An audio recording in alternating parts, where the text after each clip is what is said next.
Perfect.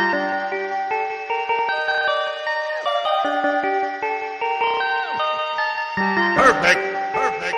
Perfect.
What is going on, everybody? It is Thursday night, 9 p.m. Eastern Standard Time, and it's your boys, Mike and Mish, with the Mike and Mish Show. What up, Mike?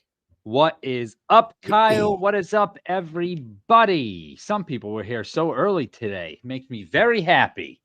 What's up, people? Super fucking early. Like the earliest person that was in the chat was at 12 something this afternoon. Holy smokes. We love you guys. Thank you guys all for tuning in. We got an awesome show for you tonight. We got two guests, both fighting in the squared circle, not against each other, because if they did that, it would be pretty lopsided. Wild. Heavyweight, heavy hitter, knockout artist. We got knockout artist Josh Watson coming on. He's going to be taking on Ruben Roundstone in Sturgis. So we're going to talk to him first, and then we're going to follow him up with the reigning defending unbeaten at 115 featherweight champion Britain Hart, who's going to be taking on Taylor Starling. We talked to her last week. And yeah, it's going to be an awesome conversation with two awesome people. So, I mean, we can get right into it. Josh is already in the waiting room. Why don't we shout out our sponsors real quick, Mike, and then we'll get the show on the road. Let's do sponsors. So, hey, buckedup.com. Go get over to Bucked Up. Buy some supplements, buy some energy drinks, get bucked up like me and Mike and everybody else. The supplements are the cleanest on the market. The pre-workouts are strong as hell. The Pumpocalypse gives you the best pump you could ever get in the gym. And then the BCAAs are delicious with the 6-point creatine while you work out, get you that big pump going. And the proteins are awesome. And the energy drinks are sugar-free, and I fucking hate energy drinks that are sugar-free, Mike. I know you do, too. I fucking think that sugar-free energy drinks tend to suck ass. Bucked Up energy drinks are all sugar-free, and they all taste pretty goddamn good. So get over to buckedup.com, use promo code Mike and Mish 20, and get yourself some Bucked Up products, all right? They're not too bad. I like them. Hey, Dynamic Life. Sexual health, weight loss, and anti-aging. Retake control of your life by reaching optimal health. Visit www.livedynamic.com. It's the only online platform where you can become a patient in under 20 seconds. Also, check out their Instagram page at Live Dynamic. That's Liv Dynamic on Instagram. Boom. Dude, is that your yuck it up? Is that That your was a yuck pretty it up? good yuck it up voice, right? It's a yuck it up voice. I fucking love it. We call that the Mike and Mish stack. Go get some bucked up supplements, get jacked, then get over to Dynamic Life, become a patient, become a sexual dynamo, live forever, and stop losing your fucking hair. Right, Mike? Yes, do it now. You're going to Get love that it. stack. God. So why don't we go ahead and bring him on? What do you say? Let's do it. Before we do that, this. The Rasha is a true scalar plasma energy technology with the most advanced base 12 frequency collection that protects, enhances, and harmonizes the autonomic nervous system. This can help a soldier, athlete, or animal improve their training, endurance, recovery time, and overall performance while achieving the ultimate victory-winning mindset called consciousness coherence. Once in this state of consciousness coherence, a soldier or an athlete is able to advance his target focus to a level where it is completely in the now present moment with relaxation and stress release. The Rasha is where science meets consciousness.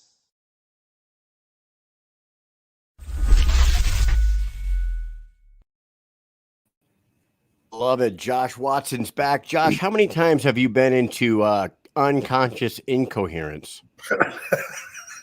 No, conscious incoherence. Conscious incoherence. Conscious, twice. Twice. Okay, well, Twice that I can't remember.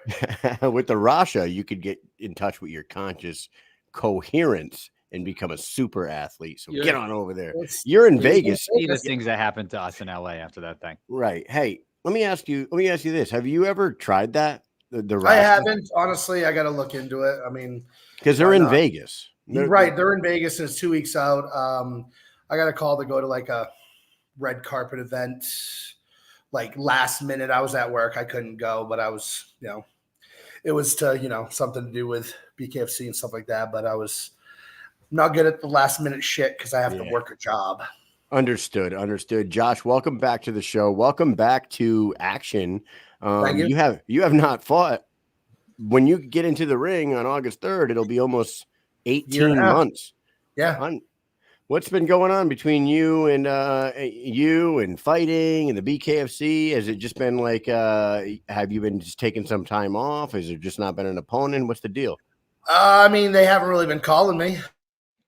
That the only time that I got any sort of call was for the Connecticut card. And it was, and realistically, they only quickly offered me one opponent. And it was the guy who ended up the day before on that weigh-in. He was medically uncleared. So, Mr. Wolf? Yes. Oh, you were his original, or you were. Well, I mean, it was a conversation. It was talked about. Okay, you and Wolf. That would have been interesting, right? So I'm very happy where I'm at in my old ass that I did not prepare for a fight that didn't happen, especially for the fact that they wanted me to sell a shit ton of tickets, and being in Connecticut, that's just a little bit further than Massachusetts, where I had all my beginning fights. Yep. And, I would have had a shit ton of people show up, and I would have been really pissed off having gone down there and not for, way out there for absolutely no reason. Probably would have had a repeat of Denver. The event was awesome there at Mohegan Sun. And they did say that night that they're planning on going back there towards the end of the year. Have they ever had a conversation with you about maybe going back there later on? Nothing. No, I don't know. Well, hopefully Sturgis goes well for you. And then if they have an event back here in like November or something, come on out, because possibly it was a blast for sure. I'm really holding tight. Hopefully, rumor mill says they have another hearing with the Nevada Commission here in the next few months. Hopefully it gets cleared before the end of the year. Then, 6 months or so after that, then we can get an event here.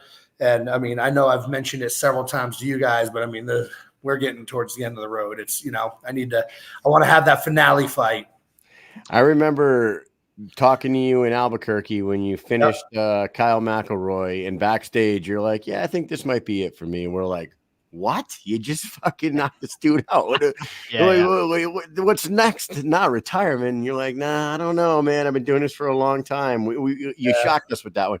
But then, thankfully it wasn't the end of the road for you. Right. They offered you Greg just fucking 6 months Hardy. later.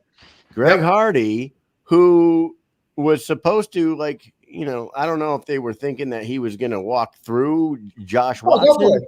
Definitely. They were trying to set up that Ben Rothwell, two monsters up against each other, and you played spoiler there. That was unbelievable, man. And I still stand firm with the fact that, as much as I derailed that train for them, I still, wholeheartedly feel that I did more for the organization, knocking him out than had he beat me. Because, had he beat me, okay, sure, that wouldn't have been news to anybody. And then, we get, hopefully you would get to the point of Rothwell versus him. But before that, though, I mean, with my win, it made international news. It was, seen on TV in Japan and in Australia, and every single news platform, it was on the cover of their sports, So I think that kind of, I agree. I think it was a bigger wave or a bigger news title than if he won. If he won, you think he was going to fight again? He literally, gone. After that, I think heard about him. Never saw him really talk about anything. He started doing like videos on Instagram and stuff. He literally just disappeared. Yeah, he made one post. I think somebody commented saying something about asking if he's going to do bare knuckle again, and he said no. He goes, "That's for the true savages." He said, I belong in the what did he say? The something about like the arts, or like something like for the sake of saying like boxing. He wanted to do like the traditional boxing, and then from there he since then he's been knocked out I think 2 more times. Yeah, he needed the pillows because he goes to sleep a lot. But and that was my whole thing going into it. That was my whole thing going into it. When he fought I can't think of his name, but he had like 100-pound difference on him, and he got staggered by him, and it's like that was 100-pound difference, and that was with gloves. That's what gave boxing. Rahman? Yeah, in boxing. Yeah, Hasim Rahman Jr. That's the one. Yeah. Wasn't Hasim Rahman Jr. He was supposed to fight Jake Paul at some point, right? No, he was supposed to fight Belcher. Was he? Yeah. Yes. That was the fight when Belcher relinquished his title. Yeah, he was supposed to fight Belcher in July 22nd, 2023. So about a year ago. Wow. There you go. No shit. Well, you proved it that night to and Greg. Jake Paul. And he was supposed to fight Jake Paul at one point. And Jake Paul. And that tells you right there what size that guy is. You know what I mean? Right. Like, exactly. Right. And Greg Hardy's a fucking and Greg Hardy went because boxing does like actual heavy, they don't give a limit. So he I think was actually 330 for that fight. Wow. Dude, he is a massive guy. I mean, the first time I ever met Ben Rothwell in person, I had a conversation when I got this picture with him, and I just looked like this little fucking midget, right? And the very next day was the event at Hollywood Hard Rock, and Greg Hardy was there, and that's when Greg and Ben did their face-off. Yep. And it like blew me away that like Greg was bigger than Ben Rothwell. I was like, holy shit, dude! You fought a fucking literally giant, dude. That guy was huge. Yeah, somebody made a good picture of it on my Instagram and tagged me in it, where it was from the old Tyson Punch Out, where you had Tyson being humongous and me little being Mac. Yeah, exactly. I was like, oh yeah, there you go. There's the size difference. I love that. We're not trying to get off topic, but I was sitting in a sergeant major's office about a year and a half ago. I'm sitting there and his phone goes off and it's like, doo, doo, doo, doo, doo, doo, doo, doo, doo, doo. And I'm like sitting there and I'm looking at him and I'm like, what the fuck is that? I'm like, I know that song. What the fuck in it? And then it popped into my head. I'm like, is that little Mac running along the water? He's like, hell yeah, it is. I was like, dude, nice. That's a great ringtone for sure, man. That's awesome. But I was gonna say, you proved it that night. Perry did it with Rockhold. This sport is not for everyone, and clearly he wasn't cut out for it. Rockhold wasn't cut out, but you're cut out for this. That's why it was surprising to us that it's been an 18-month gap between your fights. Have you been staying in the gyms, training the entire time? What have you been up to? No. I mean, I wish I could say I have been, but I've been doing a lot of physical therapy, trying to heal stuff. I think maybe, I don't know if we had an interview right afterwards when they were trying to get me to fight Rothwell. And, I had some aches and pains and got a few MRIs and stuff like that. And I was going to fight through it, but my back gave out to where I had to back out of that fight. And I mean, I'm still going to physical therapy for my bicep that I had an MRI on a year and a half ago. It's just nagging old shit. I had this conversation with a couple of people at work today, like literally today. I turn around in my desk chair and I go, you guys ever like sit there and imagine like what it must be, what it's like to have no pain ever? Like, I don't know what that feels like. I've been in the Army for 23 years now, and I can't think of the last time I was pain-free head to toe. It must be amazing. Yeah. I mean, it's unheard of. But I've been doing that, and then just working and kind of waiting and just waiting. I just normally like I tend to do a lot of jiu-jitsu in between fights and stuff like to kind of keep my energy and cardio up, but aches and pains have been even preventing me from not even doing that properly. So it's just been a lot of waiting around, and is what it is. Question from the audience here. He's saying, are you coming in at 100%? But like we just said, nobody's ever 100%. No one's ever 100%. How close to 100% you feel like you'll be when you step in there with Ruben? It's hard to say the week of. I always say that whenever anybody gets ready for a fight, you ideally take your fight at 100%. And then through your camp, you beat the shit out of yourself and beat yourself down to good 85, 80, sometimes 75% because you're just going hard. And then you spend the next, that week of preparing, recovering, relaxing, stuff like that. Hopefully, I don't view anybody ever getting into the ring as better than 90% ever. You know what I mean? Absolutely. I agree with that. And that, with that being said, I would say 80 to 85%, which, is plenty. Which is plenty. I mean, I don't know if I've ever been much more than that going into fights. So let me ask you about your opponent, Ruben Roundstone. You've only got to see him fight once in BKFC. And he's just kind of a rock'em sock'em robot, come forward kind of guy. Yep. That's even more evident when you if you look on YouTube and watch some of his MMA fights. Oh yeah, he did the ding and dash. I can't think of his name. Who used to do it all the time? The guy that got his ear blown open by Kimbo. The ding and dash. Ding and dash. So as ding, you just run across the ring and gotcha. Big ass like flying knee. And what throws me off about like watching someone, because I mean, so I watched a lot of his MMA. He has one other bare knuckle fight on YouTube. He does, and he fought a guy who seemed like he was 2 weight classes smaller than him. So that really didn't show me a whole lot. But what was weird about watching all of his MMA fights is that he continuously tried to take his opponents down. He always wanted to go to the ground. He was always trying to take him down, always like going for some crazy ass rolling knee bar kind of shit. And I was like, this doesn't really seem like much of a person who would want to do bare knuckle boxing, how every single time he's trying to go to the ground. He never, other than that one where he's forced to, the bare knuckle fight, other than that, like those ones, yeah, he had to stay standing. But other than that, he's like wanting to take the guy down. I think that that's why his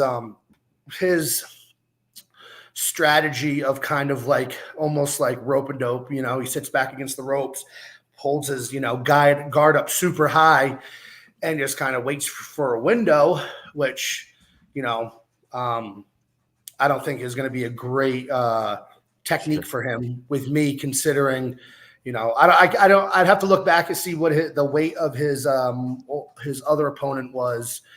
But looking at his MMA fights, looking at his history, he's never had anybody hit him as hard as I'm going to hit him. I was going to say, with a guy like Wesley, yourself, that might not be a good strategy. No, it isn't going to be, but it doesn't matter because, you know, like the main reason looking at like his MMA fights and stuff like that, he's still in his MMA fights was up against the cage with his high guard. You know, he didn't really show much footwork other than like running at people. He didn't really show a whole lot of dynamic stuff, you know, and not to take anything away from training, because I mean, you can train new skills and you can get better at stuff that you want to, but when you start sucking wind or you get rocked, you 100% revert back to your foundation, and that is his foundation, and he's gonna get rocked. And you know, he's like I said, he's never been hit by someone like me. I think there's a guy that watches this show, and his name is Wesley Kill Eagle, and he owns Kill Eagle Promotions up in Montana. Okay. I think that might be the promotion where they do like a mixed card where they do have MMA, bare knuckle, and maybe boxing. Did he do it like out in a fairground in the middle of like a horse pasture? I wonder if he's watching right now. He could answer the question, but I'm not positive. But I know that is where he fought, though, Mike. It was for Wesley Kill Eagle. Somebody said it in the comments already.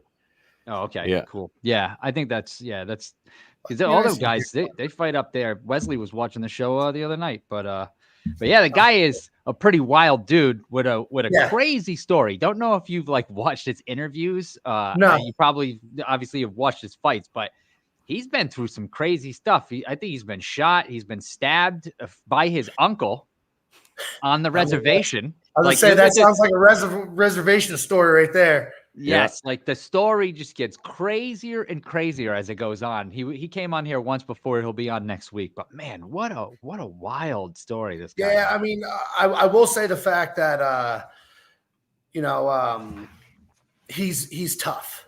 Definitely tough. You know, like he's gonna, you know, I know that he is, like, as much as I was just saying that, you know, he's never been hit by someone like me.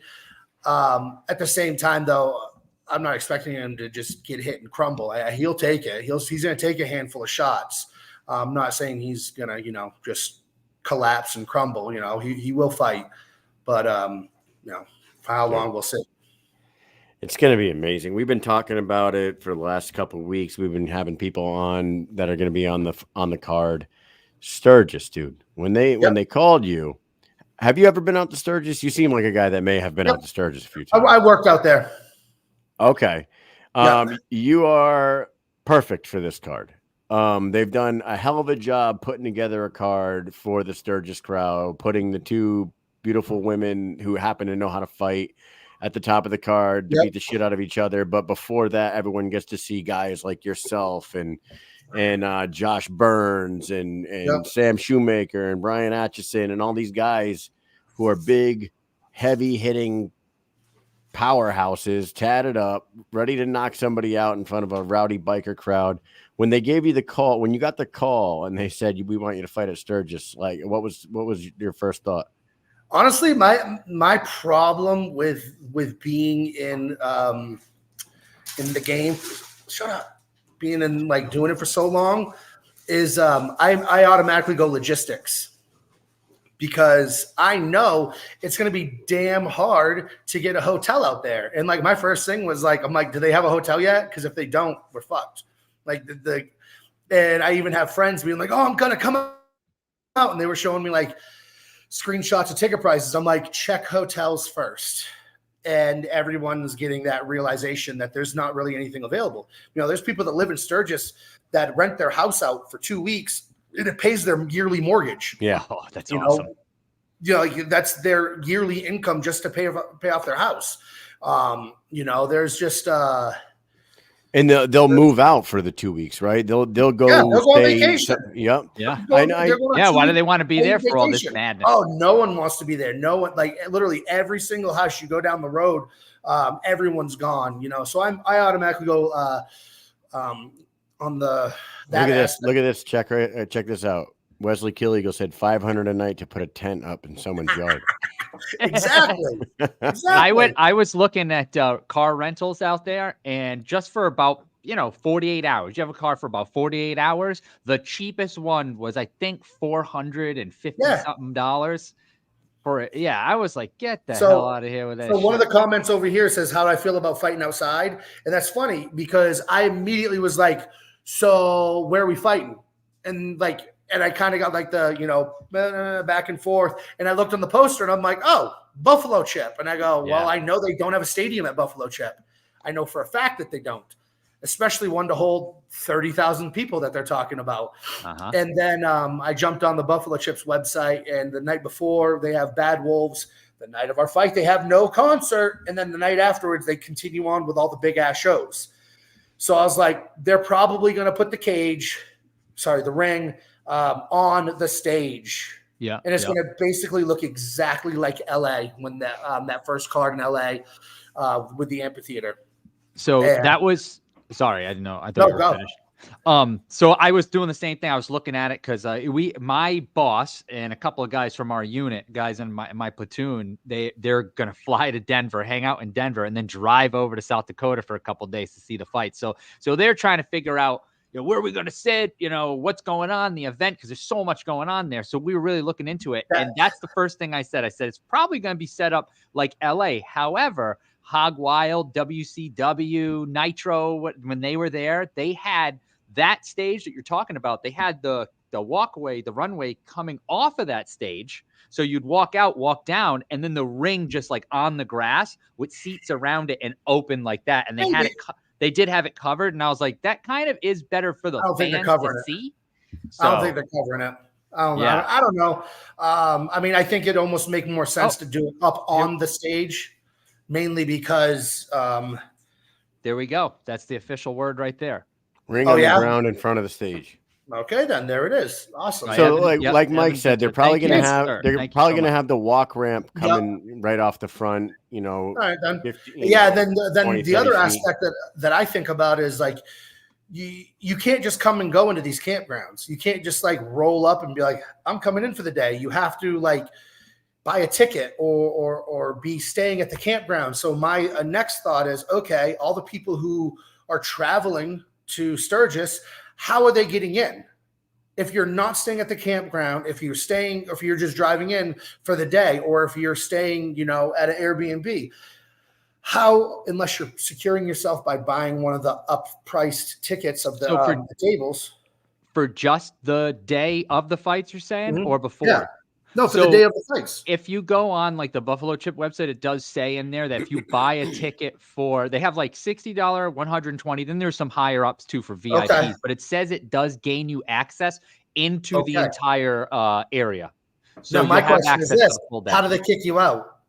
I don't know. You know what I mean? So I'm gonna you roll in there with a car because you're not walking, and you drive in there. How do they know you don't have a fucking tent in the back of your car? And then you're just going to set up and you're just like, all right, $60, I just gain access to something that costs thousands of dollars. Yeah. I don't know how they separate. I don't know either, because I know that they obviously sell tickets to people, that want to come see like Jelly Roll and Kid Rock and all the stuff they're performing. So, I just think, again, logistically, I'm like, how are they going to take care of these people and kick them out like after the event's over?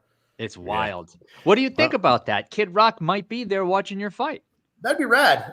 It's pretty funny because I'm pretty sure Jelly Roll will, because I went to his show and partied with him last year.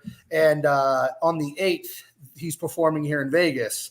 And part of me was like, all right, again, one of my old coworkers is best friends with the owner of Buffalo Chip. And I was like, maybe I could get out there. And when I was like playing around with the ideas, I'm like, maybe I ride my motorcycle out and get there a few days earlier and post up. And I was like, I should be able to find a hotel days before the event, and before I could really make any decisions, they just called me or they sent an email and like, here's your ticket information. I'm like, all right, there goes that idea. Never mind. But I was thinking about sticking around because Jelly Roll is on the 6th. And, I'm pretty decent friends with his tour manager. And then I was like, wait a minute, why am I going to go all out of my way and then see him again 2 days later? That makes absolutely no sense to like string myself out just for something I'm going to see anyways. He's pretty fucking awesome. And I just watched a thing on him the other day. He dropped 100 pounds. Has he recently? Yeah, he's lost 100 pounds. And he was at 500 and he was at like 540 pounds or something like that at one point. Yeah, when I saw him out here last year, he was pretty large, and he was talking about getting his weight down and stuff like that. See if I can. Yeah, I mean, it would really suck to work this hard to get where he is in life, and then freaking have a heart attack. And a lot of traveling, and I mean, it's I don't all know. travel. It's funny because he didn't know, or he didn't plan on what was it? He won the Grammys. Yes, I believe so. And he wasn't planning on that, and he was like, "Yeah, I'm not touring all winter long," because he was like, "I'll be back in Vegas. We'll hang out. This, that, the other thing." And I'm like, "Cool." And then he won the Grammys, and then it was like, all right, well, see you on the road. Every time they like even come close to Vegas, I'm like, what are you guys doing? They're like, we're in and out one day. And I'm like, all right, is what it is. Sick, man. I can't wait to see what they do with this thing. It's going to be incredible. However, the logistics, whatever, I think it's going to be mayhem. It's going to be fucking awesome. Yeah, it'll be fun. The question for you is, after 18-month layoff, coming back, fighting Ruben, you go out to Sturgis, you get a W against Ruben. What's next for you? If you get the W against Ruben, is Ben Rothwell still a fight that you wanted? They had booked that one and it fell through, like you said, because of your back injury. That's the one you want? Definitely. It looks like he's probably going to get Mick Terrell. But when I was at in LA for that show, when his fight was over, I went right over to the ringside and I yelled to him. I was like, "Hey, if you don't get that title fight, come retire me in Vegas. Like, have that be my retirement fight."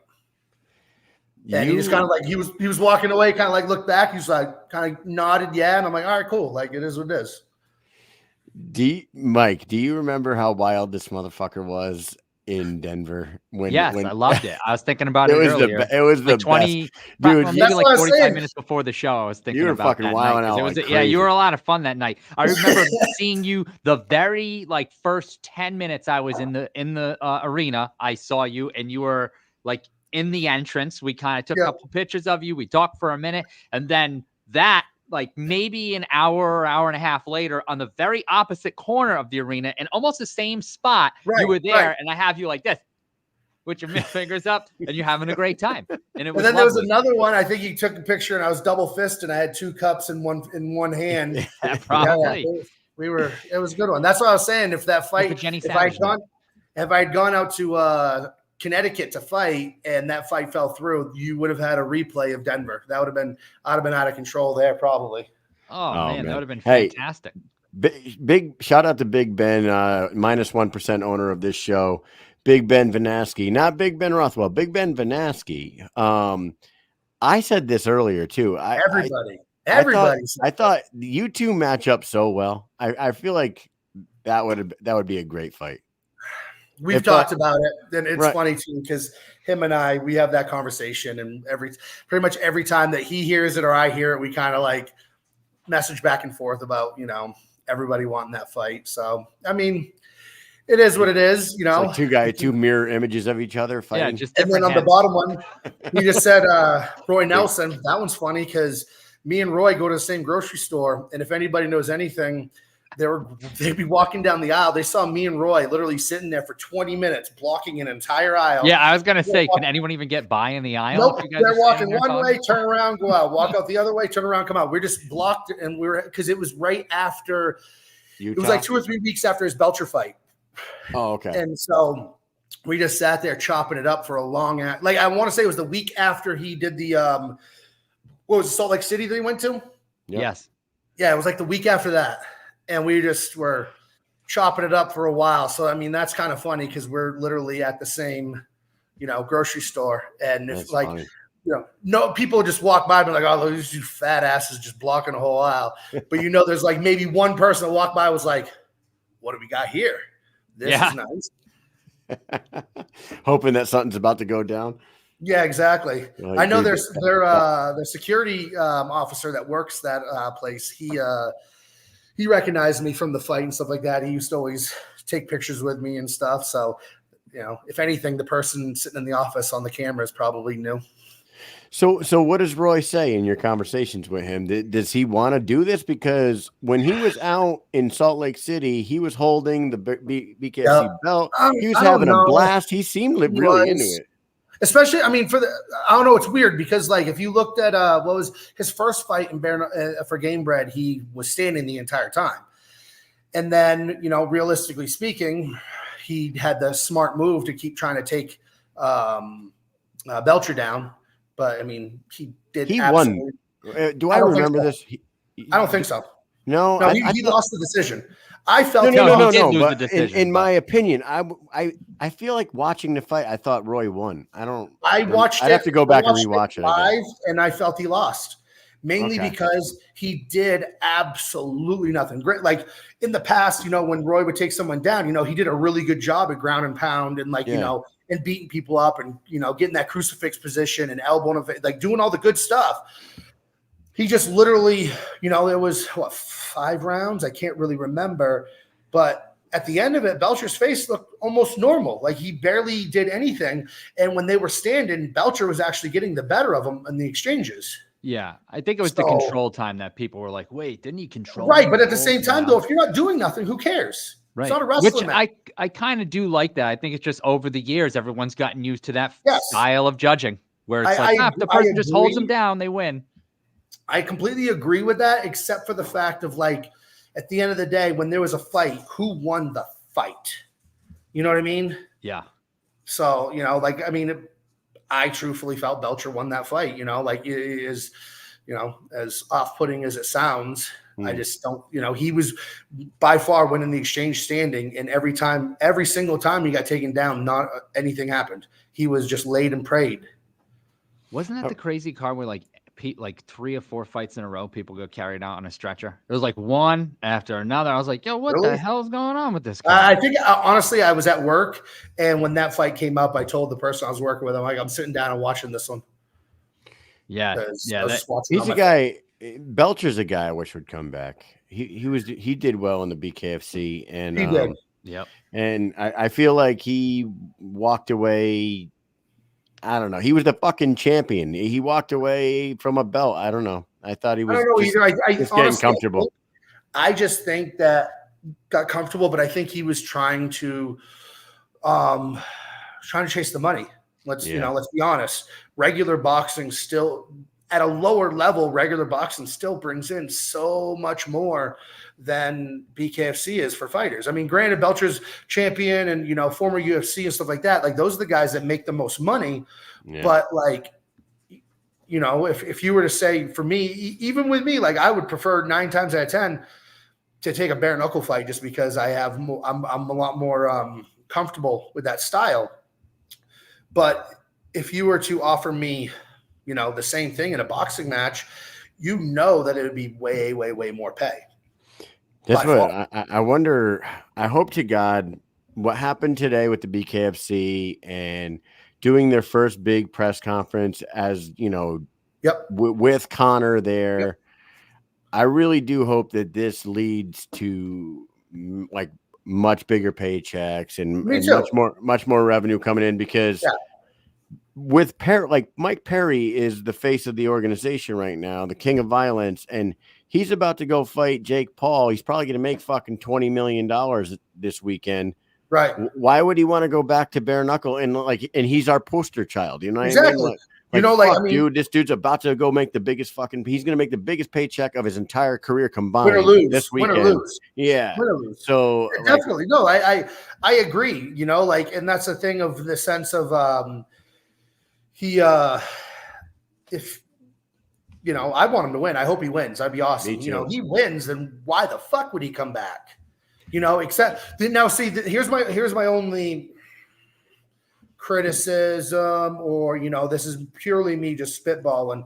Like, I don't know how he tests in the sense of blood work, and with Jake Paul, I'm pretty sure it's an exhibition. Therefore, I'm pretty sure there's probably no drug tests.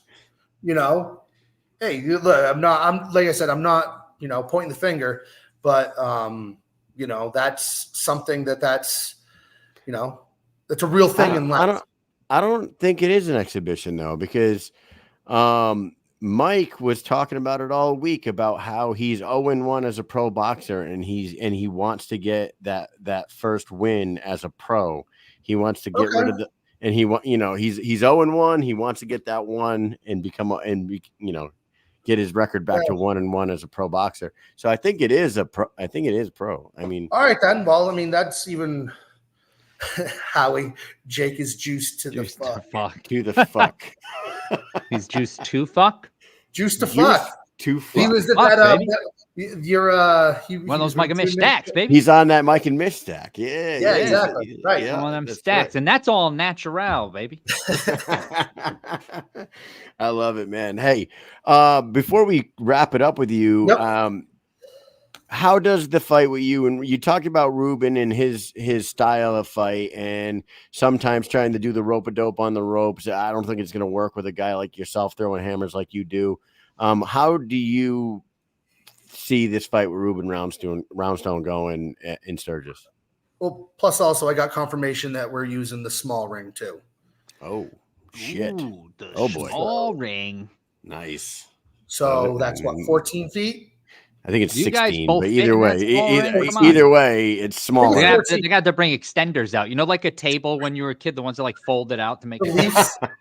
Yeah, you need leaves. You're gonna need. You're gonna need squared circle leaves. So that being said, he's gonna run. The only time I think that he's not gonna be, Howie says 16. The only time that he's not gonna have his back against the ring is when he takes off running at me. Other than that, I think it's going to be him against the ropes, and I don't know, I want to try to pace it better, kind of like a McElroy pace, and not like rush, but again, he's never been hit by me or anybody in my power. So it's not going to last very long, first or second round KO like usual. I'm excited about it. This is going to be fucking insane. I wonder where we're all staying. I wonder where we're staying. We'll find out. I was told it was 20 to 30 minutes away from the event. So I think it's going to be right there in Sioux Falls where the airport is. I think that's where everyone's staying. Cause it's not a city, but it's it's equivalent to like Billings, if I remember correctly. It's not 20, like crazy. 20, 30 minutes is not bad though. No, it isn't. I was like, we're going to be staying like in fucking Deadwood and traveling over an hour, or like staying even further out. And it's going to be obnoxious. We're going to stay in a different state even. I've definitely never been here before. I've never been to South Dakota. I don't know Rapid City. I don't know none of that. So I'm looking forward to the whole thing. This is going to be insane. It's going to be fun. It's going to be fun. I'm looking forward to it. I hope they got a lot of security there. That's all I got to say. There's going to be some rowdy mofos up in that crowd. Yeah. There's going to be so many people wanting to fight in the ring afterwards. Like, oh, you guys are done. So our turn. Let's do it. There's going to be a bunch of bikers that look like yourself in the audience. Like, I could fuck this dude up. Oh, yeah, of course. They're going to be like, I can fucking beat him. Especially after they have a 6-pack, 12-pack. They're like, yeah, let's do it. Hell yeah. Well, Josh, do you have anything else you want to give to the audience before we just some sponsors that have been coming through for me big time. HKA, they, I got with No Quarter Combatives, they, got me hooked up with a bunch of sick ass gear to train with. Sunset Goons, coming through. on a big sponsorship. Las Vegas Advisor. Let's see. Long Coast THC Beverages. They just got picked up today for me. And then Northern Maine Strength. A few guys that I played football with have started a strength program in Northern Maine, and they're kicking it back and sponsoring me. So I appreciate them. Oh, that's sick. Oh, I meant to ask you about that. Are you coaching football again? Trying not to. Try not to. My son almost has kind of fallen into a coaching role himself. He his coach tweaked his neck, so he was out for like a week and a half. And they're running the exact same offense as they ran last year. So my son's center again, and he's really efficient on it. And the coach is like, "Hey, you can't take every snap, so go off to the side and figure out who your backup is." So, like, he's over there like teaching other kids how to snap the ball shotgun, because it's 100% shotgun. And then him and 3 other kids on the team played together last year. So they're all like running the drills, all the drills that I taught them last year. So they're like going over footwork with the kids and stuff like that. And I'm like, this is crazy. So luckily the guy's back, because they just had a 2 weeks off for the holiday, and just now they're like fully like in the Every season. day? Is it every day? 4 days a week right now. They're talking about bringing in for Friday, but I was Dude, going to throw football schedules are not easy to fucking keep up with. So like, I would imagine you not coaching this year, as much as you probably loved coaching, people playing football, but it's kind of probably a little relief that you don't have to fucking go. No, definitely. But at the same time, it's always relief. I don't want to coach, even though like now my son's gotten to that age where he appreciates my coaching, and he actually like he gets the fact that I'm showing proper technique, and he's not like finally not sitting there thinking that I'm like being a dick to him specifically. And so it's good. I would rather him get coached by me and have good coaching, rather than a coach not be there and be here and there and just kind of like, so when Monday, they came back from their break, and I asked him like, did your coach show up? And he's like, yeah. And I'm like, all right, good. Cause I had already told him that I've, offered to help at least until the coach got back. It's so funny, because like my younger son's only 9, and it's his first year playing tackle football this year, and he's like they were doing the I don't know what their condition OTAs or whatever you want to call them at 9, 10 years old, but they're doing like practices every day, and they're doing conditioning and shit. And he's like, Daddy, some of these kids are huge compared to me. And I'm like, and he's going to run the ball. And I'm like, you are going to love those big boys. Those guys are your best friends. I'm like, get to know them and become their friends, because they're going to be your fucking best friends, man. Yeah. It's fun. My boys, he's gotten pretty thick over the past year. So he's almost at that 200-pound mark, and he just 14 and a half. Wow. Big boy. Hey, we can't wait till and 2 of your sponsors that you mentioned, love both. I love those guys. The Nick from HKA is one of the best dudes like you'll ever meet, and one of the nicest guys ever. And he's just like such a fucking good dude. And the No Quarter Combatives, Nate and those guys. And Nate's a fucking animal. I love he is. No, it's cool with the HKA. Like I ran into Nick in Denver. And I want to say that we met in the line to buy drinks, and that was kind of where the friendship like took off. And I was in a, dude, like we were saying, I was in a social mood that night, and we were having a good time. So yeah, we met him getting a shuttle to a rental car place in. Was Denver. It in Denver? No, it was in Salt Lake City. Okay, yeah. And we were just waiting. We walk up. We start talking to him. I had no idea who he was when we were talking to him initially. But we got into talking about fighting, and then we're just going. And the next thing he said that he recognized us from Albuquerque. He was like, I saw you guys at the hotel in Albuquerque, and we're like, oh, I'm sorry, we don't know. Yeah, he kind of feel like a douche. Like he didn't know who we were either. Like it's not like he didn't know who the Mike and Michelle was, but he had seen us at the Fighter Hotel previously. And he was like, I know you guys from somewhere. And then we got to talking. He's a super cool guy, man. Yeah, he is. Yeah. Awesome, man. Hey, great talking with you. We don't want to keep you all night. Mike, do you have anything I gotta else go there, actually Josh? pick my kid up from practice right now. There you go. Hey, I do. I just really quick, everybody, make sure you are tuned in. You know where to be. You got to go watch the BKFC. Watson versus Roundstone, August 3rd, BKFC Sturgis. It's going to be awesome. People are going to be going hog wild, right? It's going to be insane. Who knows? Jelly Roll might be there. We know that Crid Rock's probably going to be there. I think there's like freaking 50 other bands and shit playing. There's going to be all sorts of craziness going on. There's probably going to be lots of bike competitions. There's going to be bikini and wet t-shirt competitions. There's going to be fights outside the ring, probably all around. Like Mike camping, said, drinking, right? What'd you say, all that Mike? good stuff. Blood, bikes, Beers, brawls, boobs, barbecue, beers, all the broads. bees. Yeah, all the all that stuff, all the He's bees. got broads. Yep, it's going to be fantastic. Cannot wait. Josh, thanks for coming on. I feel like you've been on forever now. Look at this, 53 minutes. This guy is the greatest. Sunset Goons. Love the shirt. I do like that shirt. Thank you very much.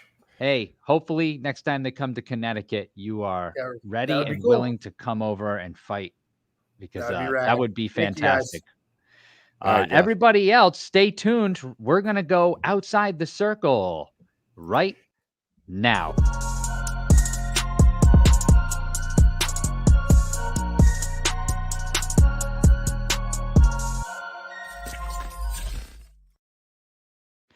As we are waiting for our second guest, the great Britain Hart is not entered the link yet.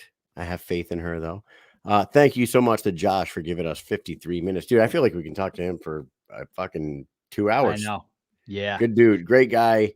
Good to see him. Good to have him back. But we're going outside the circle until Britain gets here, and we will be giving away that poster. So anybody who's we got people on Instagram, we got people on Facebook and YouTube, and I know that you guys want to get that autograph poster. Beautiful poster with two beautiful, talented women at the top of this card.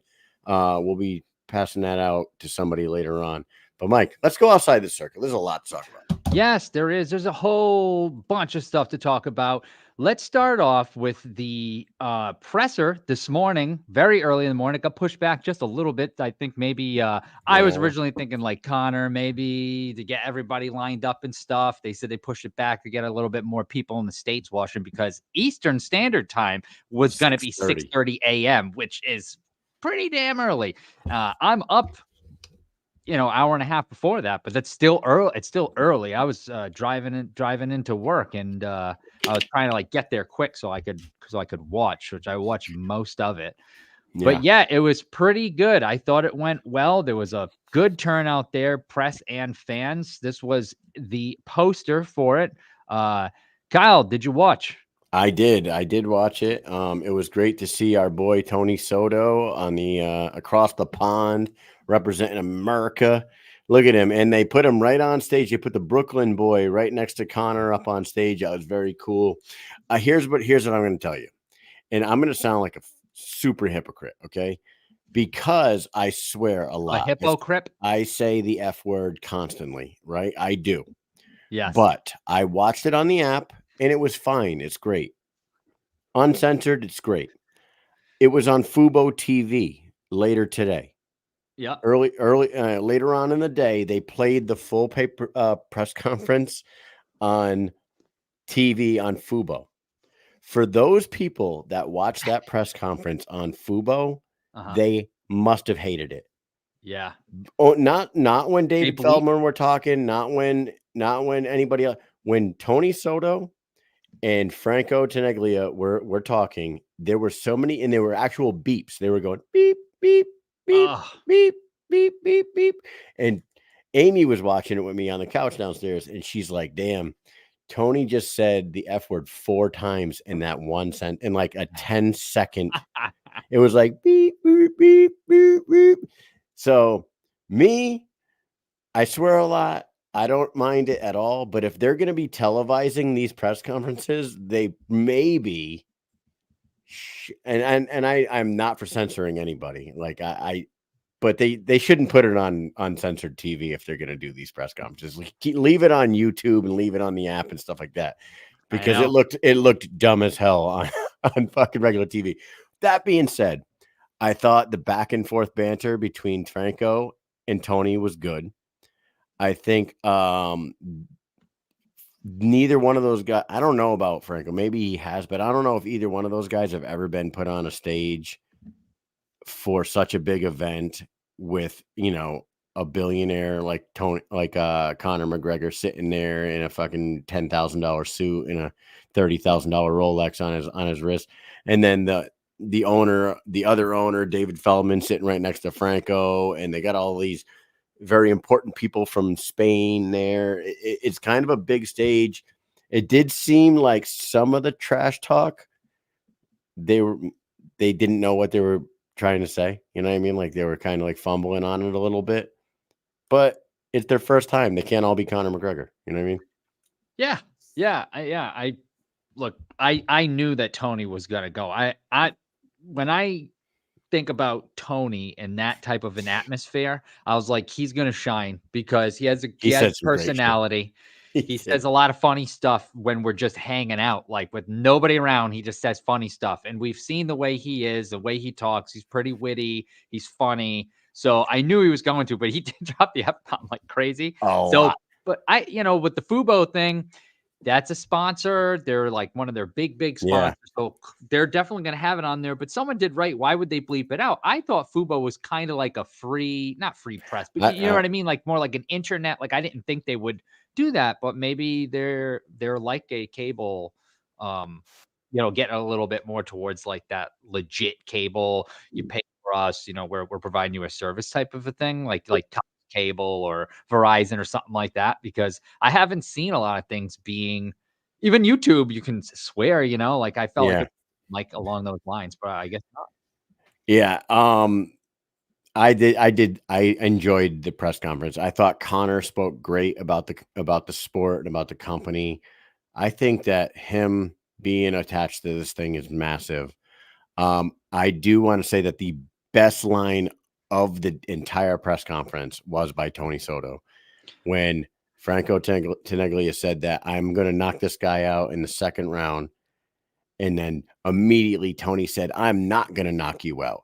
I'm going to make you fight 5 rounds, and I'm going to cut you up from bell to bell. I'm going to cut you bone to bone. I'm going to make you suffer for 5 rounds. He's like, I'm not going to knock you out. I was like, oh, dude, that was fucking good, man.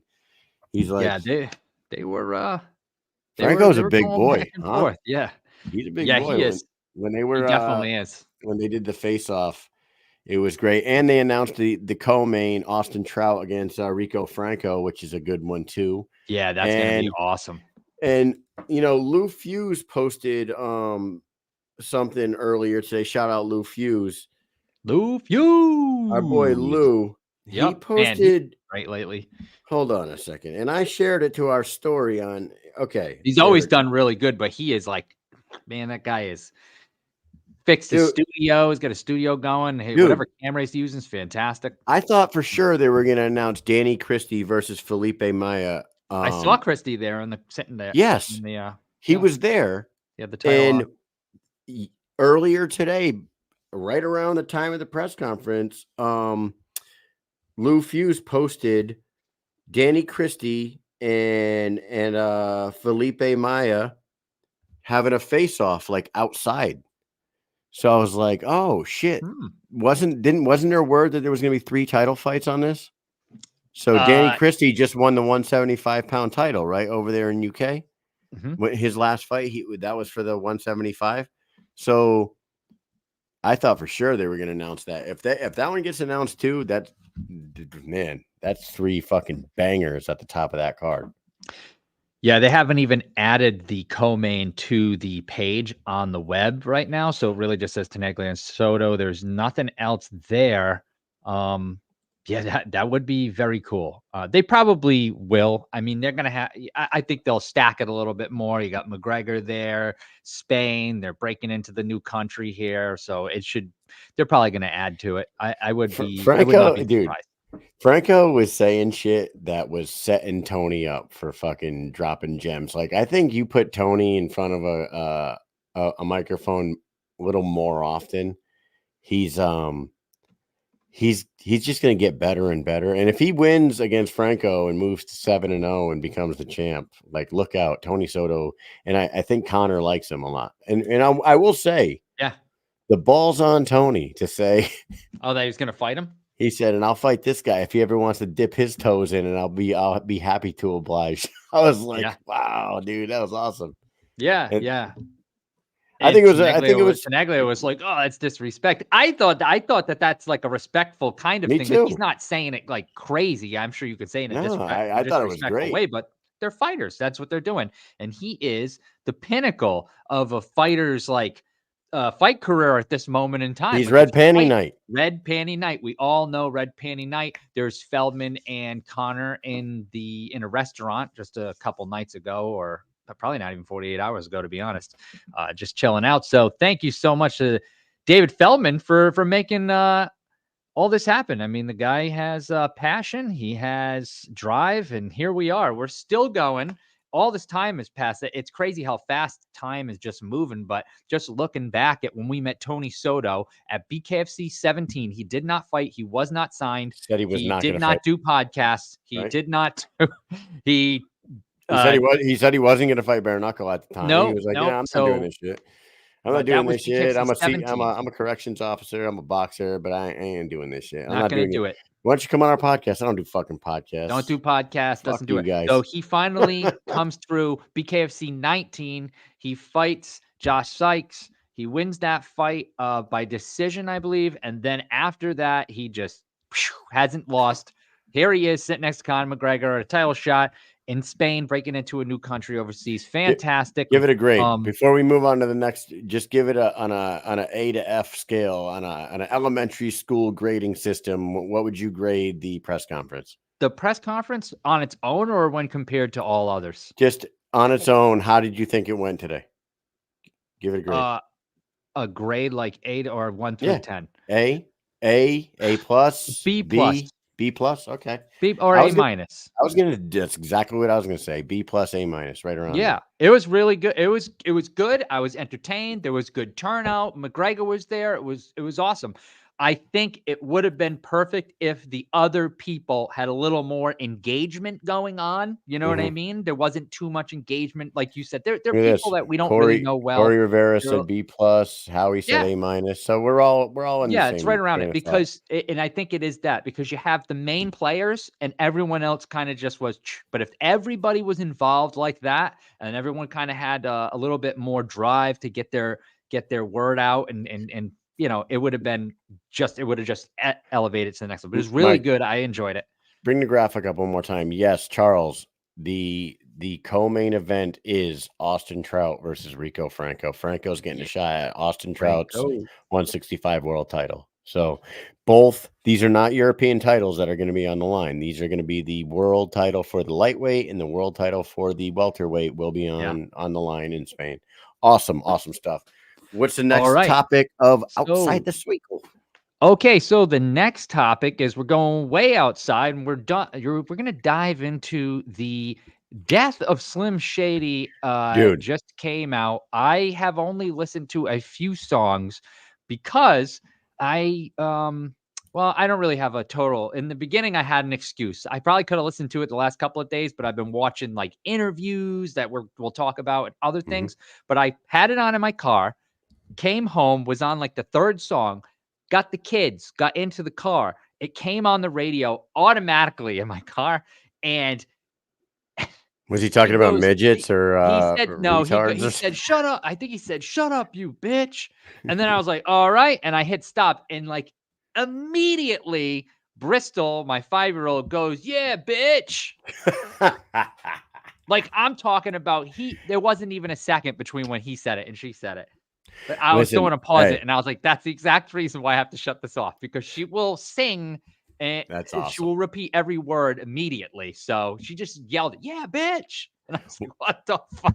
So I didn't even bother saying anything about the word. I just stopped it, put on something else. I was like, time to listen to Pitbull featuring Christina Aguilera, Feel This Moment. That's a listen. big hit in The my car, with reason girls. why I wanted this to be a topic in outside the circle, because it is way outside the fight world. I'm telling you right now, he came out when we were in high school, right? Like in 1997, Slim Shady LP came out, and it was like, wow, like we were like, whoa, what the fuck is this? And he has cemented himself in the hip hop industry as one of the greatest of all time, if not the greatest. This fucking album, I am telling you right now, if you hate this album as a rap fan, you're just hating because you want to hate him. This is a fucking masterpiece, and I'm going to say it. I'm wholeheartedly. This is a masterpiece because I did what they told me to do. Listen to it from intro to outro, 1 through 19. Yeah. And then listen to it 19 through 1. And it tells two different stories. The Really? 1 through 19 is Marshall Mathers slowly killing off Slim Shady. And by the end of the album, Slim's gone. And and Marshall Mathers is done with him. He's gone. But if you listen to it from track 19 back to 1, Slim murders Eminem and fucking it is Slim Shady, the lone survivor at the end of the album. I listened to it back and forth. Yeah. Fucking phenomenal. He's a genius. I did see that he wrote that. He was like, listen, this is supposed to be like a story. So if you don't listen to it in order, the lyrics might not make sense all the way through. The lyrics So, are probably going to piss a lot of people off too. Oh, of Dude, course. It's the same thing. We're it's living great. in the I love it. I freaking fucking love it because I think past, what you he's know? doing here is he is pushing the envelope as far as he possibly can to force them to cancel him. And if they don't, he has just brought back the freedom of speech for everybody. Yeah. He goes after fat people, gay people, trans people, midgets, As he always retards.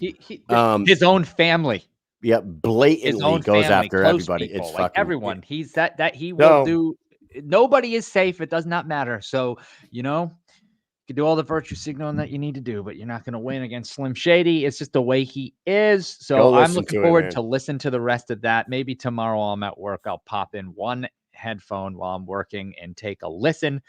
So moving on, this happened just a little while ago. So I'm going to bring this up on the screen. Nate Diaz versus Jorge Masvidal. FanMio presents. Let's first talk about the fight itself. What did you watch it, and what did you think? I did watch it, and okay, I was entertained, but it is sloppy boxing. And if you just want to be entertained by two guys throwing fucking copious amounts of punches at each other and not necessarily doing a ton of damage on each other, this is the perfect fight for you.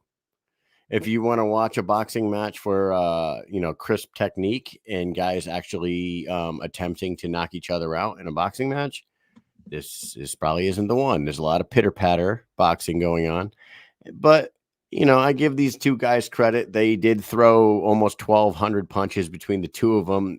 Like we talked about earlier, Mike, the Nate Diaz style of boxing, there is a lot of slapping and backhanding and fucking little bat things.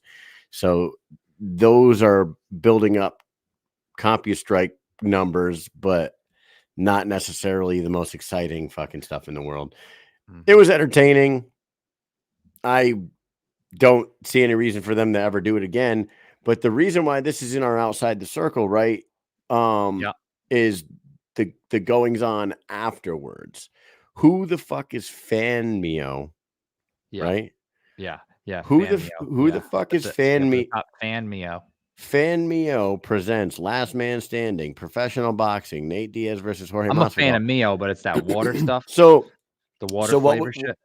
So what went on is that Nate was guaranteed $10 million to fight, right? He's saying that they owe him 9. He did 6 press conferences. He did all the media. They did a fight at a press conference. He did all the media obligations that he was supposed to do. If you listen to Ariel talk about it, Ariel said that was the most shocking thing out of all of it, that Nate Diaz showed up to every media obligation that Never was again Agreed to. Exactly. They Never just doing burned that again. Yep. Nate's never doing that again. Nate, for the first time in his career, showed up to every single media obligation because he thought he was going to get paid $10 million by these guys, FanMeo. And now they ain't paying him no money. And they straight up sent a letter to Nate's fucking people saying, we don't got any money. Matter of fact, we're broke. I'm probably getting divorced and probably going bankrupt. So please don't fucking go after us. You know what I mean? How fucking pathetic is that? And like, nothing against like Nate and all these guys in Jorge. And I heard Jorge Masvidal's probably suing them too. The original headline was Nathan Diaz is suing Jorge Masvidal for $9 million. That was like false information. Of Wasn't course, the case. wasn't the case. They're suing the bullshit company that put on the event. What I'm saying is, Mike, had you ever heard of FanMeo before? No, not really. I think they did put on the what's his name? What's the Paul? Not Jake Paul, but Logan. Logan Paul and Mayweather fight.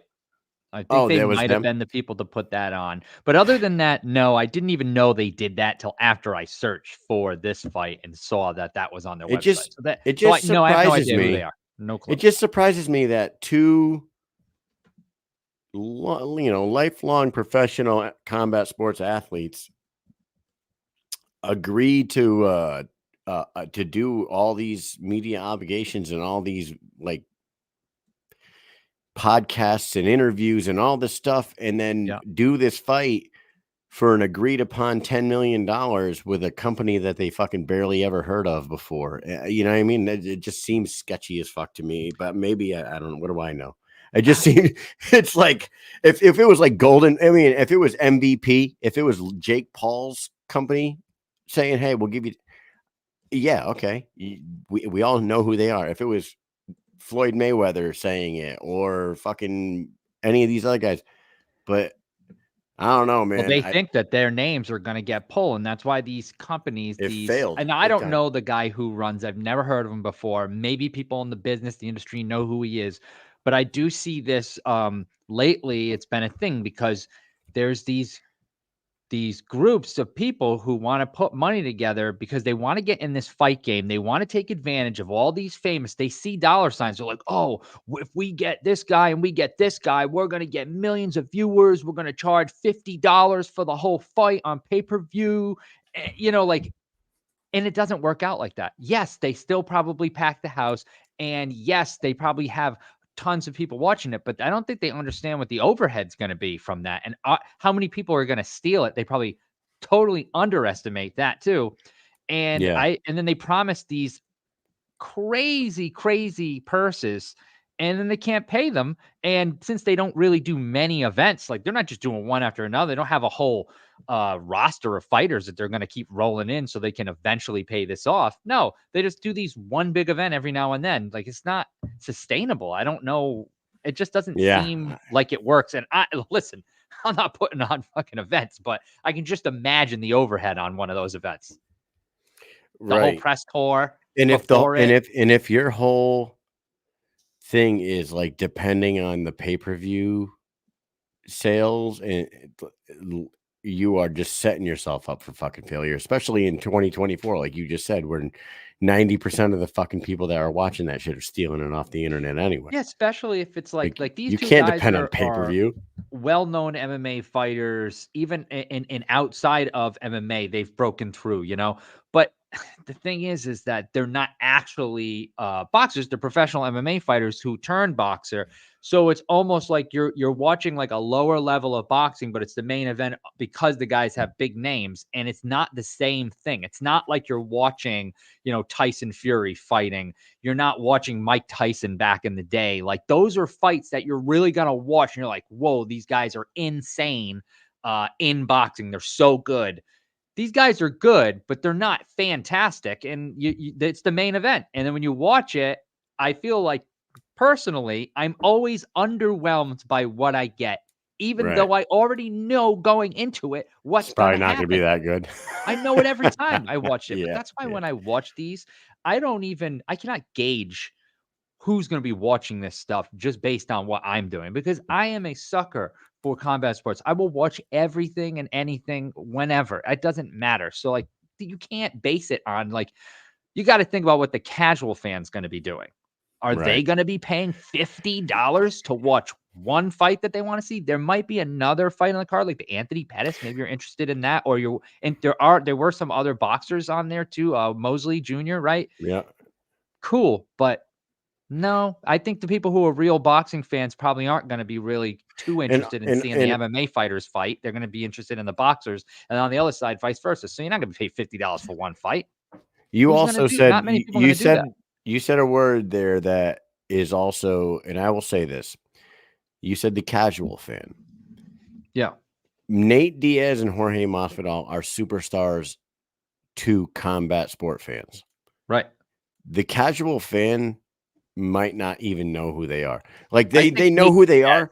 is broken But down I'm more saying than- like, but if you ask my dad who Nate Diaz is, he would probably be like, did he fight Conor McGregor at some point? Yes. And I would say, yes, that's who it is. He Right. wouldn't know too much about him. You know what I mean? My buddies that watch baseball and football, about like that, those sport nuts, they know who Nate Diaz is, but they couldn't name you 5 of his fights. You know what I mean? Like, so Yeah. I don't know if Nate Diaz versus Jorge Masvidal is a big enough fight to draw the casual purchaser. You know what I Yeah. mean? Like, so Yeah. I think they To pay Nate Diaz $10 million. I think just him. they overestimated their star value. I believe. I think so. I Yeah. think so. I don't doubt that Nate Diaz can make that type of money, but can he make that plus all the overhead too, and to pay everyone else on the card, including Masvidal? And it's just insane. But anyways, that's what's Yeah. going on over there. We'll figure out. Hey, I'm sure we'll touch on this when some more shit is revealed later on down the road, because that'll probably take a year or two for them to go through the litigations of all that shit. That's a mess, right? That's Right. just a mess. Who knows? We have a couple more things, or we do. We've got a few more things. So we moving got? on, I did want to bring up this picture. So we've seen a lot of paintings. Okay, over the years, a lot of people are artists or painters or whatever. And there was this picture, which I thought is fantastic, by the way. Wow. Yes. So Is that a oil pen- is painting that- painted and given to me, Connor Tierney. Blown away by this amazing. That's What is it? oil So painting. yeah, basically this gentleman right here in this next picture, made this oil painting for Connor Tierney. Fantastic! Like, how awesome is this picture? This is that's really good. insane. That's a good painting right there. See, I would have thought that was a pencil drawing, just because it says I oil took painting. I did a lot of art Man. growing up through school and stuff, and to do that with oil painting, black and white like that, and make it shade like that's fucking really good. Reese I would have Stanford. thought that was like a fine Fantastic point, like stuff. pencil drawing. That's pretty awesome. Isn't that crazy? And you know what? Connor's fighting soon, and he looks like a fucking tank right now. So that is very cool, man. That is fucking impressive. I gotta Yeah, give it to him. Tierney is fighting. He will be fighting August 10th against Graham for the UK welterweight title, BKFC 64 in Coventry, UK. So yeah, that's coming up soon. There's a lot of things happening, but yeah, I wanted to share that. I thought that picture was fantastic. Yeah. All right, here we go. Outstanding work. All right, let's watch a quick video here, and then we can react to it. And I'm sorry about the quality of the video, but I was trying to find one where other people weren't talking during it. It was not easy to do, but it's okay, because all you really have to do is listen. Here we go. Please welcome 4-time Grammy-nominated country singer-songwriter Ingrid Andress.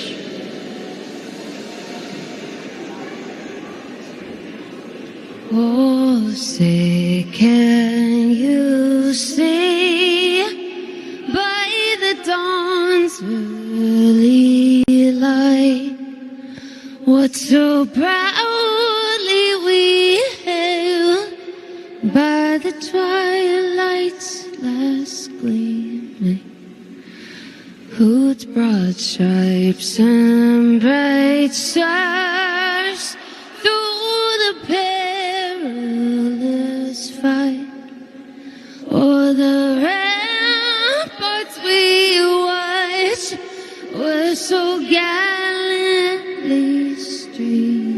me.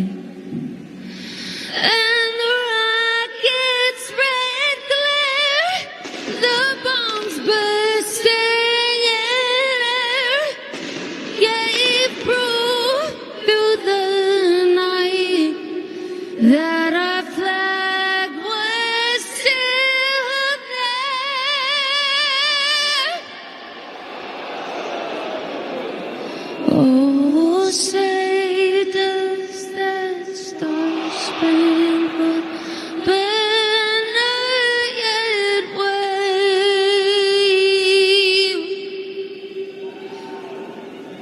o'er the land of the free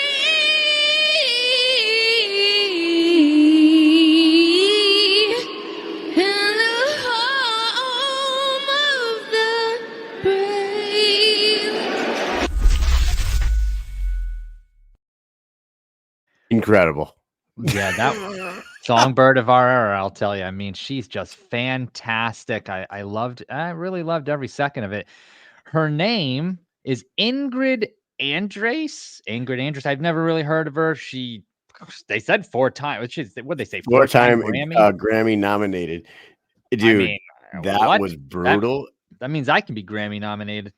What I was watching it with I think it was I was watching with Amy. My kids were watching it at my parents' house with my dad, and I was reacting it to Amy at the time. The next day I talked to my mom, and my mom goes, "Your son just couldn't keep it together during that." Like Nolan. Of course Nolan's gonna be the one. Nolan was just like, "Oh boy." he was going, "Oh boy, this ain't good. Oh Yeah. boy, this is." It was bad. He was like leaning over towards my mom, going, "Nani, this is not good." I was like, Yeah. "Wow, dude, that was pretty brutal." I don't Yep. know if she surpasses Fergie as like the worst of all time, but I did really like it Fergie when sure as hell taking advantage of it. yeah, hell yeah. I did like how that kid from the Baltimore Orioles like really held back fucking Yes. When they laughing. turned to Like, him and he dude, was like laughing and he kind of put his head up like, oh like shit. he held it together. It was definitely student out of the week material for sure. Yeah. So she's come out and said that she was wasted and she's going to rehab for drinking. Listen, I can't tell you if that's right, true, or not, whatever.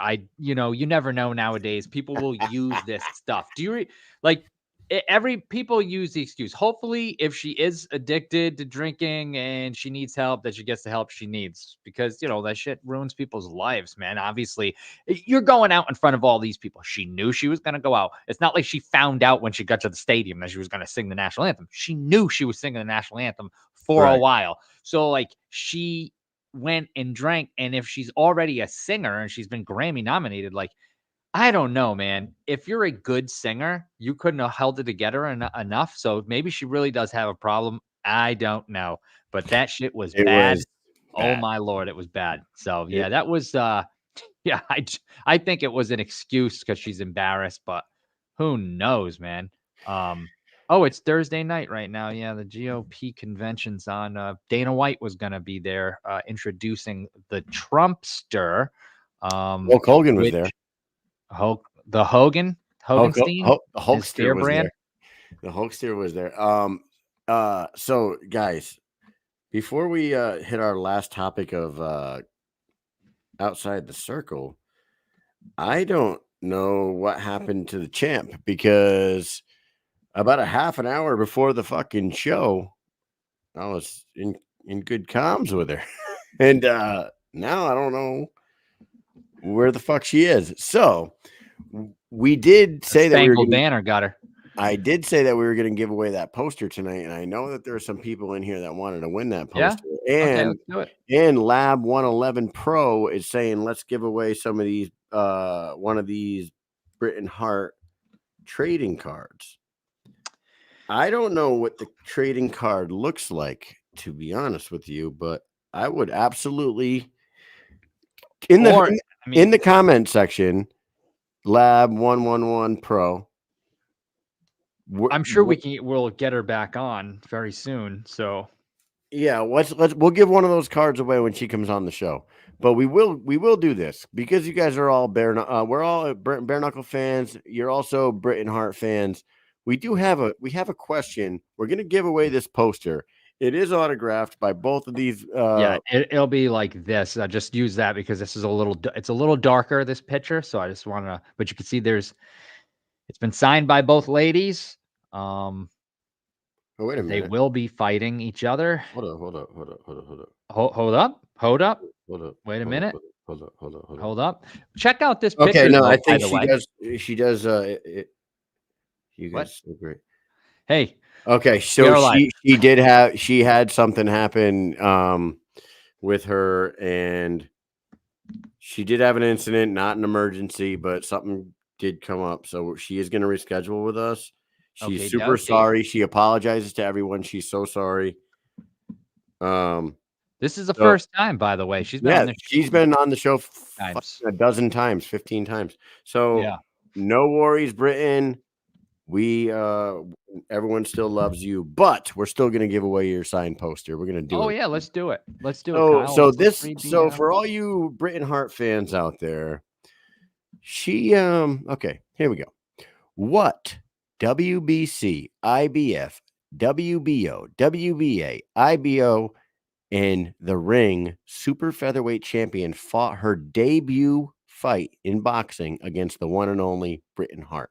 What champion that holds all those belts made her boxing debut against Britain Hart?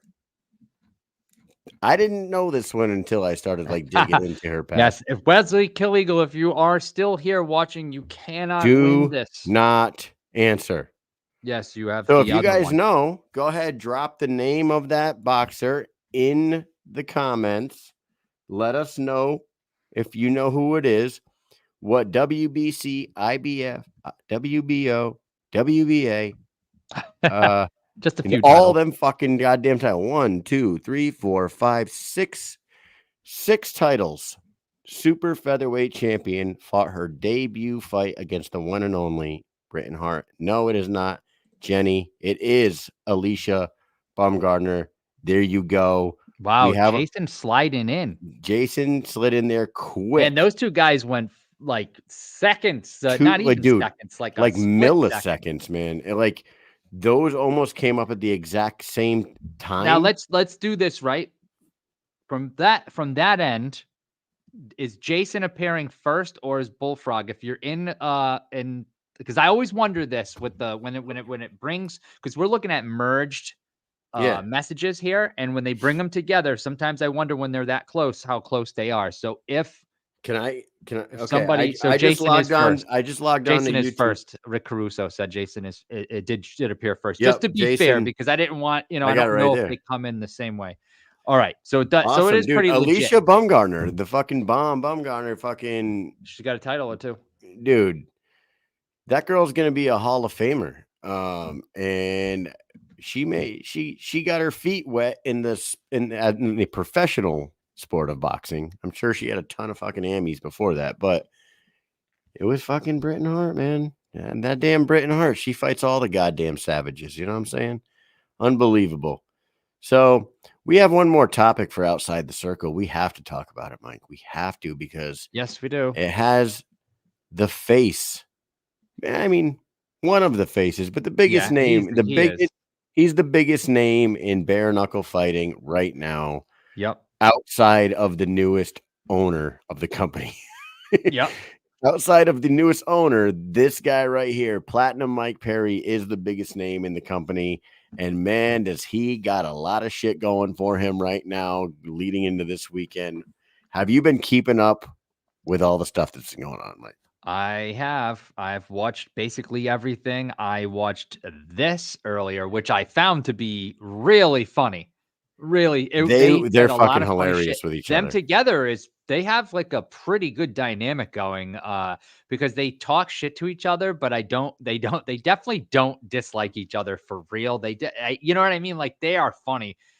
This had me laughing. There is a lot of funny shit said in this. So when you get off here, if it's if you get the time tonight, if not tomorrow, watch this. It's really funny. They did have the presser Also. So these are from the presser, hosted by Ariel Helwani. So that was pretty good. Did you see that? Did you see the press conference? Did you watch it when Ariel was like when Jake Paul pulled out the graduation cap Yep. for Mike and Ariel's like, "Did you graduate high school?" He goes, "Nah, I Yeah, didn't." nah, I didn't get to And do that. finally, he's like, "No, I didn't get to do that." He goes, "Why don't you show him one of your report cards to prove to him that you didn't go to a private school?" And he goes, Yeah. "There's a lot of D on there D's on for there. you. Yeah, a lot of D's on there for you, There's a lot Jake." of D's on there for you, Jake. Then Jake goes, "Oh, I like that." Yep.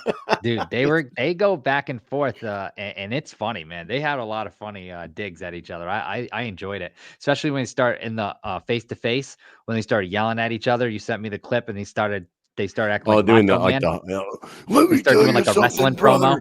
promo. I'm gonna do Yeah. this. Yeah, dude, it was so funny. It was like they definitely. I don't know if they planned on. They play well off of Right, each I was other. gonna say I don't know if they planned on doing that, but as soon as one of them Well, started, the because other one Mike got started into like it. talking us that way for some reason when he was Yeah. talking. He was like kind of leaning on a table and getting into what he was saying, and it sounded like he was trying to do it, but I don't think he was. And then Jake just started doing the Macho Man Randy Savage, and they got in each other's face. They're yelling, and all I could It's think so of was funny. like, if that Dave and Buster's was open and like families are like playing games, so I'm sure they like cordoned off a little area to have that done. But you're probably looking over like, what the hell are these guys doing over here, screaming at each other? And It's it was fucking funny. great. It was great. And then, dude, like I didn't see this. they're doing the open workouts, right? They've been like doing everything you could possibly do to get people to want to watch this damn fight. And I gotta tell you, man, it's working. I'm fucking watching it Oh this yeah, I'm weekend. definitely watching. So Jake Paul had his W brand mascot jump up into the ring while Mike was doing his open workout, and Mike fucking started popping him. I gotta go and check this shit out. It's like Mike fucking hit him and threw him down and started fucking jabbing him on the floor. Yeah. And But, then I mean, we have to paying for talk. that. We got to talk about the necklace. We got to talk about the necklace, dude. What do you what do you think about that necklace? I think it's hilarious. Great, dude. It's fucking hilarious. It's so funny that these necklaces, people just keep making these necklaces like I don't know, it's just really funny to me. I wonder if he'll Here- just wear that around all the time. Like say he goes and wins the fight, would you just wear this out like naturally? Or Can I ask you a question? like does it wear out its welcome after the fight? Was the little triangle piece of Jake Paul's shoulder Shoulder? necessary? No. That's not necessary. Like, Yeah, why yeah, did yeah. why Yeah, did why did the designer put that in there? Yeah, I don't know. I Is it like a fucking hate that balancing, part. I hate that part of the chain. That little triangle pointy Yeah, part. yeah. Yeah, it almost And seems like it's a piece that you need to, like, break off of it. when I Like, first it's just a looked at piece it, that's on there and you're like, you can snap it off, throw it away. dude, I was like, what the fuck is that little triangle thing on the side? And then I'm like, oh, it's part of his shoulder. Like, Yeah. what's the point of it? Like, they could have just left that out. It is fantastic, though. Super detailed, very It is funny, funny. very funny.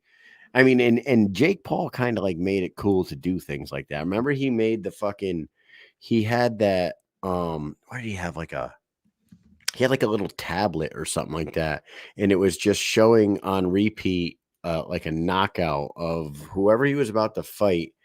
He had the chain on, and on the chain there was like this little screen, and on the screen it just continued to repeat this person's last knockout. He's the first person I remember to like do something like that, and now these two guys. Oh, hold on. He even had a digital waistband on his shorts, which was really cool that one time. I thought that was awesome. What's that? He had like the digital waistband on his shorts for one of his fights. You know what I'm saying?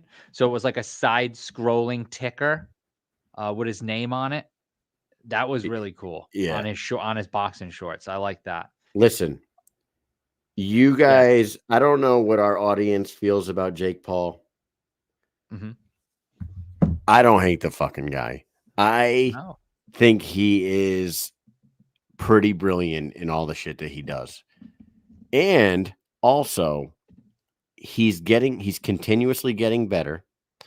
It's always like, you know how like when you sit around and you're like, oh my God, look at how jacked the fucking Rock is. And you're like, and then you get into well, yeah, if you had your own chef making your meals every day and you had somebody training you twice a day, you would be like that too. Cause you got the money for it.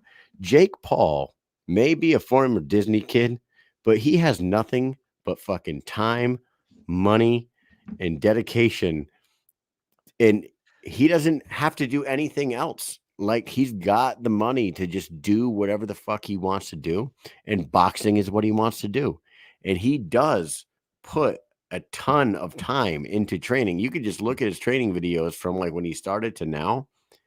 He clearly, is he the greatest boxer? No, but he's clearly getting better.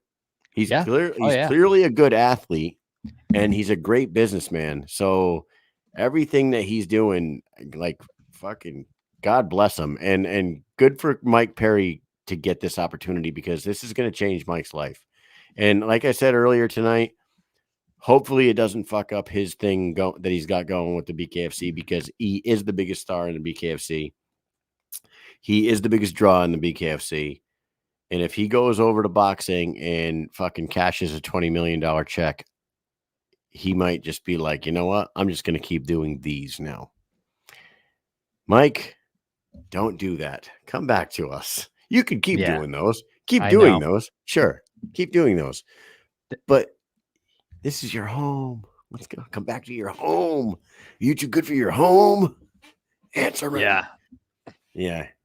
I don't know. I know. I hopefully, that doesn't happen where he just takes off and stuff, but there's a real chance of, but he does love the fight. He does love fighting. He loves bare knuckle fighting championship. I know he does. He loves that type of fighting. He is the face of it. So he gets some different stuff from fighting. It's not just money there. Sure, that is the end all be all, is a reason why people do it, but he does like fighting. He likes getting hit and he likes hitting people. And I think that, with him being such a prominent figure in the sport, that he will likely come back. He is pretty much the face of BKFC at this point. Yes, Conor McGregor bought into it, but when people think now BKFC, it's because Perry has really, really helped grow that company and push it outside of the wall that it was behind for a little while. Or ceiling, should I say? That there's more floors now. You know what I'm saying?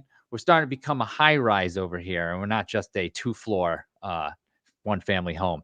But yeah, man, man, it's awesome. I really do. I love the guy. I think he's great for the sport. He's got a great personality. He's fun.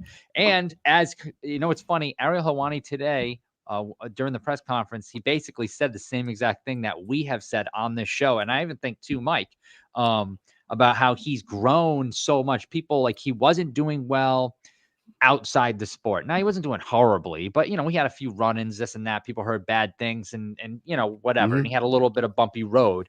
He leaves UFC. You would think things would go downhill from there if he's already going down that road. He goes to bare knuckle fighting championship, the savage sport. It's crazy. And then he goes over here and he fucking does fantastic. He's got a wife. He's got kids. He settles in. He's doing his thing and he's doing fantastic. And now he's a millionaire. Okay. And he's doing great. Love it. You know what? Today at work, I was talking to Wright, the guy at work that Mike and I work with. Yep. Wright was asking me about John Jones. And I actually had in the conversation. Oh, yeah, we were talking. I was there. Yes. And I said, John Jones is the greatest fighter of all time, in a lot of people's opinion. And I believe he's the greatest MMA fighter of all time. But that doesn't mean that he has been the greatest person of all time. And he is one guy that constantly cannot get out of his own way outside of the ring. Super unfortunate. And not Mike Perry was not getting into shit as often and as much as John Jones does. Like, John Jones has like several he's got the fucking felony hit and run. He's got drag racing. He's got firing a gun off in public intoxication. He beat up his wife at a hotel, punched a cop car. Wow. Now he's being he's in trouble for assaulting a fucking drug testing guy that went to his house and like threatening to kill them or whatever. John Jones is on another level of fucking Stu Nod. He does. He is the greatest fighter of all time, but he's a fucking Stu Nod sometimes. Yeah. Mike Perry used to get into stuff like John Jones outside of the ring. It wasn't until he left the UFC and did something else that he found his new girl and he settled in and he found his way in life. I'm like, man, maybe John Jones needs to do that shit, but come to BKFC. No, maybe get away from MMA. Changed his life. No, but I think that like maybe if he got away from MMA and did something else, like I don't know. But I think what changed Mike Perry's life was fucking leaving MMA and coming to BKFC. And I really do truly believe that. I think it was a change of scenery. It was different people around him. The UFC has 700 fucking fighters on their goddamn roster. You know what I mean? They can't take care of everybody. So when a guy like Mike Perry, who's talented and can win fights and puts on good performances in the octagon and also is funny as hell at press conferences and whatever, is doing his thing, he's still not even in the top 15 in his division. So they're not paying the attention that he needs to fucking make something good of himself. It wasn't until he left there, came over here, and then, I mean, really, really blew up, dude. I love what he's done with the BKFC. I hope that he wins this weekend.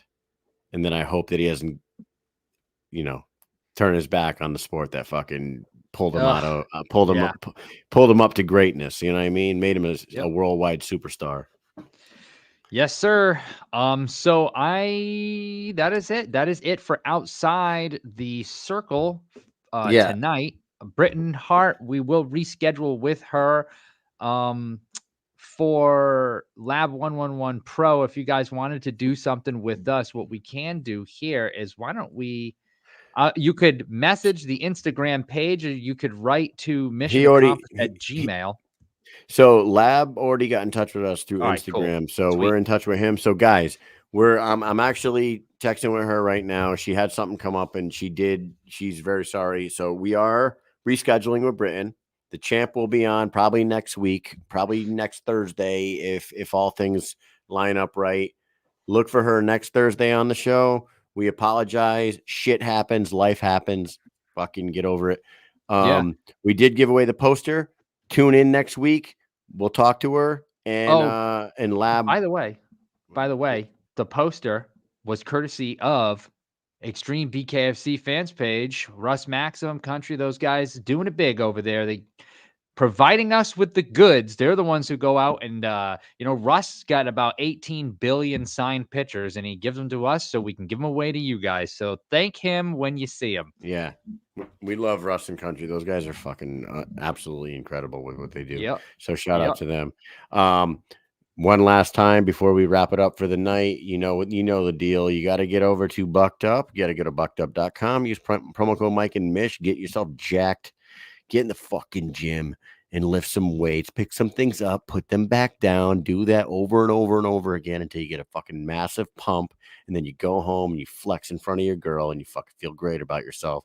And then while you're at it, think about going over to Dynamic Life, get over to their Instagram, go to LIV Dynamic, hit the link in the bio.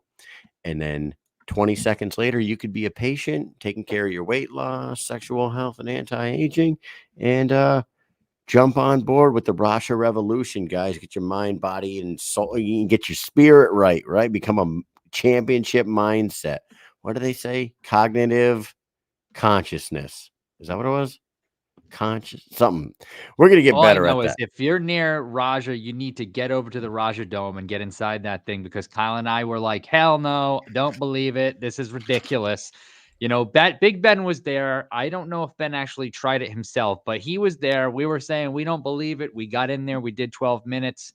I did 8 minutes of not believing and 4 minutes of, I think I'm getting into this. And then I was like, I need to go back into that thing the next day, because everything great that happened that day was insane. We had so much fun. I want to get back in there and see what happens further along to just see if, you know what I mean? It's all anecdotal, but hey, it happened. I believe that something went on. That day was one of the best days that we've ever had. Mike, did I ever say this is a new shirt? Did I get new shirts or some shit? Guys, it's fucking 95 degrees in Connecticut, okay? You fucking I know dickheads. it was, it was like And 102 the other day. in my house, for whatever reason, Is it hot? Like I turn on the BKFC fucking hot? AC the second I walk in this goddamn thing, right? But my wife is so comfortable with it being like 75 to 70 fucking 8 degrees in this goddamn house. And I walk in, No way. and I'm like, what the fuck is going on in here? I start sweating. I'm already sweating when I come in from outside. I get in the fucking house, and it's like a sweat box in here. And this studio that I'm in is an office upstairs in my house. And if the upstairs air conditioning hasn't been turned on fucking for a portion of this day, it's hot as fuck in this room. So you're lucky I'm wearing a tank top, you cocksuckers. I would be out here nipples out, but I don't want to get the show shut down. So yeah, we don't want to shut down the show. Sleeves off it is. Big Ben, you are now -3% owner of this fucking show. Oh my God, -3% owner. Yeah, if Big Ben, how come you couldn't get the champ on the show tonight? Yeah, where were you, big guy? You need we need more from you. We need to see some more from you. We need some more pull. Come on, what are you doing? Where were you, big guy? Where were you? Yeah, former manager. Unbelievable. Yeah, stand-in clock. You know what I Anyways, said? Hey, that's what you say to that. Anyways, not much left to say for tonight. I think that's it. I want to thank everybody that's in the comments. I can't, probably go through every single name, but the people that are here every week, you guys know who you are. We love you guys. Thank you so much for supporting us. We'll see you guys next week. We have a show next Wednesday already lined up. We can tell you this one, and then we'll get out of here. Ruben Roundstone is going to be on Wednesday. Followed, same show. Ruben will start off the show. The Gypsy Jake Lindsay, who will be taking on Elvin Brito, will be on Wednesday night after Ruben Roundstone. And we're working. We're working on getting the champ on next Thursday. So with that shit said, Mike, I think we have nothing else to talk about. All right. Thank you so much for joining. We had some new people in here tonight. Lab 111 Pro, Dylan Hanukkah. We had another gentleman in here saying he loved the show too, Calvin Cunningham. I think I've seen him in here once or twice before. Thank you for coming back. For the rest of the regulars, we love y'all. We will see you next week. Peace.